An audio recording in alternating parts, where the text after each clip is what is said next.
Ja, jaz bom govoril nekaj o primerjavi pandemije COVID-19 z vojno paradigmo. Strokovna in tudi laična javnost je namreč razdeljena, ali pri pandemiji lahko to sploh primerjamo z vojno paradigmo. Medtem ko drugi del strokovne, pa tudi laična javnost pravi, da je to hujše ali pa podobno kot vojna. Mene je ta izziv torej zanimal. Zakaj gre pri proučevanju te teme? Dejstvo je, da je virus bolezen, ne vojna. To je povsem jasno, vendar se kot raziskovalni izziv pojavlja vprašanje, ali lahko pandemijo primerjamo z to vojno paradigmo ali pa z njenimi nekaterimi elementi in iščemo povezave z obrambno-vojaškimi implikacijami. Torej, kje so stične točke, kaj je podobno, kaj je enako, kje se razlikuje. To je prvi del. Drugi del je, da se je v zadnjem desetletju pojav hibridne vojne še posebej spremenil tudi vojno paradigmo. Tisto, kar smo nekoč smatrali pod vojno, je danes praktično obrnjeno na glavo, kot nekateri rečejo. In ko te dve zadevi primerjaš, potem ugotoviš, da je hibridna vojna po implikacijah zelo podobna temu, kar se dogaja ob pandemiji COVID-19. Jaz bom v nadaljevanju izpostavil nekatere ugotovitve iz te primerjalne analize, torej pandemije COVID-19 z vojno paradigmo. Torej, takrat, kadar govorim o epidemiji, mislim predvsem na nacionalni okvir, takrat, kadar govorim o pandemiji, mislim na globalni, svetovni pojav, in res je, da bom primerjal pri paradigmi vojne ta globalni pogled na vojno.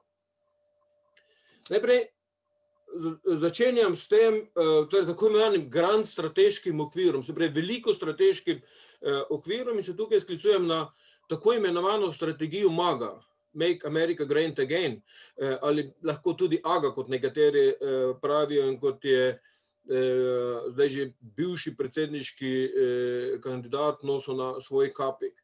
Zakaj gre?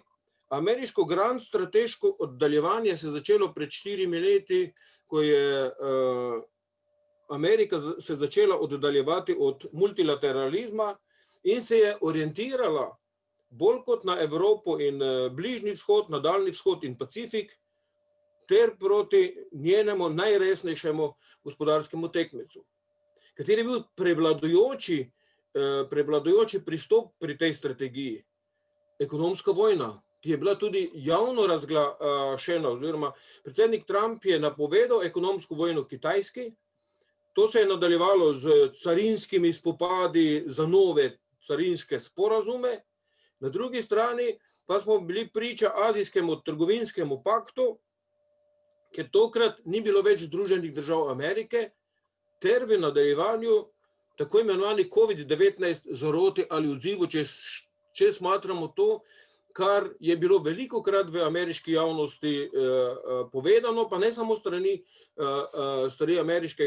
takratnega ameriškega, tudi aktualnega ameriškega predsednika, ampak tudi nekaterih drugih strokovnih in obveščevalnih inštitucij, ki pa nikoli niso v celoti potrdile z dokazov oziroma teh trditev. To je treba povedati. Katere so te poti za širitev virusa, ali kot to velikokrat rečejo teorije zarote o tem. Prva je, da je do razširitve virusa SARS-a v SARS-CoV-2 prišlo po naravni poti, mutiral je virus. Druga, da so se okužili znanstveniki v Wuhanskem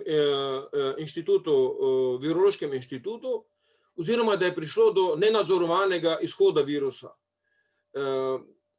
Ta varianta pri nenadzorovanem izhodu bi lahko bila samo preko okuženih znanstvenikov. To, da bi virus prišel nekako, meni je podobno, kot če bi rekli, da je nekdo iz nuklearne elektrarne spustil ven radiacijo. Tretja je namerno spuščanje virusa z namenom pospešitve razvoja in iskanja. V virih je bilo možno najti te zadeve, da so znanstveniki pri razvoju in iskanju zdravila ugotovili, da edina pospešitev razvoja in iskanja protisredstev lahko pripelje kot hitrejšo pot do zdravila. Se pravi, ne čakati na razvojno, ampak na pospešeno pot za iskanje protisredstev. In zadnja, četrta, uporaba kot bioteroristični napad ali, kot se temu reče v tujem jeziku, deploy, torej razvoj širitev virusa kot hibridni odgovor na ekonomsko vojno. Ta četrti odgovor je enak tistemu, kar sem prej povedal pri poteh in značilnostih ameriške grand strategije. V nadaljevanju, ker je čas omejen, bom na 3 drsnicah predstavil 10 elementov te primerjave, potem pa upam, da bo čas še za nekatere razlike. Torej, ko primerjamo svetovno vojno z epidemijo oziroma z pandemijo, potem je pri pojmovni označitvi na eni strani svetovna vojna, na drugi strani globalni vojaški spopad, na drugi strani pa pandemija in globalna virusna kriza. Zaenkrat kriza, zaradi tega, ker še ni učinkovitih, bi se reklo, vladnih in drugih protisredstev.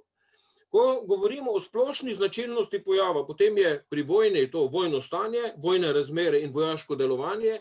Pri tem vojaškem delovanju lahko govorimo tudi o vojaški okupaciji, oziroma moramo govoriti, medtem ko je pa pri pandemiji izredno stanje oziroma krizne razmere, čeprav te niso velikokrat razglasene, protiepidemiološko delovanje, in to so torej te značilnosti. Ko govorimo o pro in kontra, oziroma ko primerjamo pro in kontra imperativa pojava, torej kaj je imperativ tega pojava, potem je pri vojni poraziti nasprotnika, zavzeti njegov prostor in zmaga na eni strani, na drugi strani pa mir.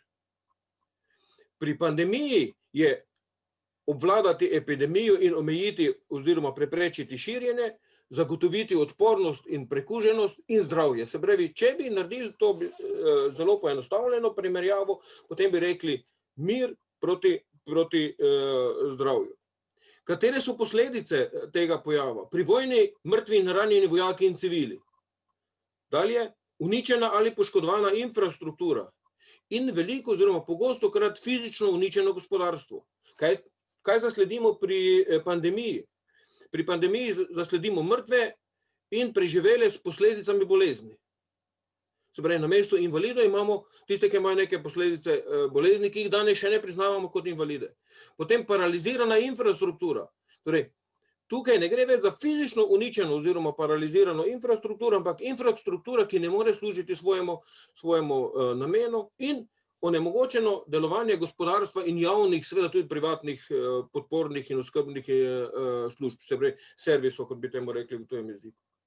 Ko govorimo o izpostavljenosti populacije, potem je pri vojni pretežno izpostavljena mlajša populacija. Mlade vojake so dajali na frontno črto. In kritično so izpostavljene osebe v uniformah, vojaško-policijske in podobne. Ko to primerjamo z pandemijo, ugotovimo, da je to pretežno starejša populacija, da so izpostavljene kritične, ranljive skupine, starejših in seveda tudi drugih. In seveda veliko oseb v izpostavljenih sistemih. Bolničari, ki so skrbeli za ranjene vojake, niso bili izpostavljeni, če zanemarimo pojav španske gripe. Danes je zdravstveno osebje in oskrbno osebje v oskrbnih domovih najbolj izpostavljeno. V nadaljevanju lahko primerjamo izpostavljenost osrednjih družbenih sistemov. Pri vojni, svetovni vojni, gre za obrambno varnostne in vojaške podsisteme. Ti so v ospredju, ti so prvi. Temu se podreja praktično vse. In družbeni podporni sistemi za one prve, one zgore. In uničeno ali izčrpano je gospodarstvo. Pri pandemiji je zdravstveno-varstveni podsistemi, tukaj poenostavljeno bolnice in domi za starejše občane, čeprav ne samo ti. In zelo so izpostavljeni družbeni podsistemi. Mogoče to celo premalokrat izpostavljeno, mislim na komunalo, torej nihče danes ne govori o tistih ljudeh, ki skrbijo za komunalne odpadke, če ti ne bi delovali, bi se mi že dušili v smeteh, tisti, ki skrbijo in potem seveda oskrbe. trgovine, elektrika, voda. Torej, če bi to primerjali, dostopnost trgovin z vojno, tam je bila oskrba ta tudi seveda prizadeta. Elektrika prav tako, ker je bila porušena infrastruktura in podobno bi lahko rekli za vodo. Pri pandemiji so ti elementi, ne da so ostali nedotaknjeni, na njih se je vplivalo, zlasti za tisto, kar se dogaja v trgovini, vendar ne tako kot v vojnem delovanju. Nekaj o psiholoških vidikih posledic obeh pojavov. Prvič, za vojno je značilno smrt in uničevanje. Pri pandemiji psihološki učinki in razgradnja družbenih navad. Kljub temu, da je število žrtev precejšnje. Pri vojni gre za dehumanizacijo vojaštva. Pri pandemiji gre za desocializacijo posameznikov in skupnosti kot celote, da ne rečem družbe. Pri vojni gre za namerno povzročanje trpljenja. Pri pandemiji gre za pospešeno izumiranje starejše generacije, ali tako kot to predvideva Huntington v spopadu generacij. Huntington je to knjigo napisal leta 1976. Nekaj o dostopnosti informacij. Ko primerjaš dostopnost informacij, potem je pri vojni ta dostopnost bila omejena in močno cenzurirana. Pri pandemiji je pa ta zadeva obrnjena. Govorimo lahko in infodemiji in mrgolenju lažnih informacij, ki potem povečujejo kaos.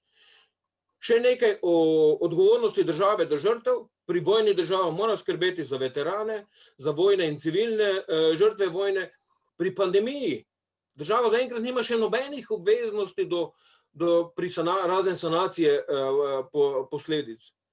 In spoznanja, da mora izboljšati delovanje izpostavljenih podsistemov. En del moram preskočiti, ker če zaključim, pandemija COVID-19 je primer novega transformerja ali globalne transformacije. Podobno kot so bile to velike vojne, tukaj je ta skupna. Nekateri govorijo, da se je rep obrnil na glavo, torej ali smo se obrnili, ali je to prilagojeno temu, da bomo lažje prestopili, bi se reklo, v digitalno družbo. En del te digitalne družbe se kaže tudi na današnji konferenci, ko se praktično ne smemo srečati, ne dotikati, ampak se lahko samo vidimo in slišimo.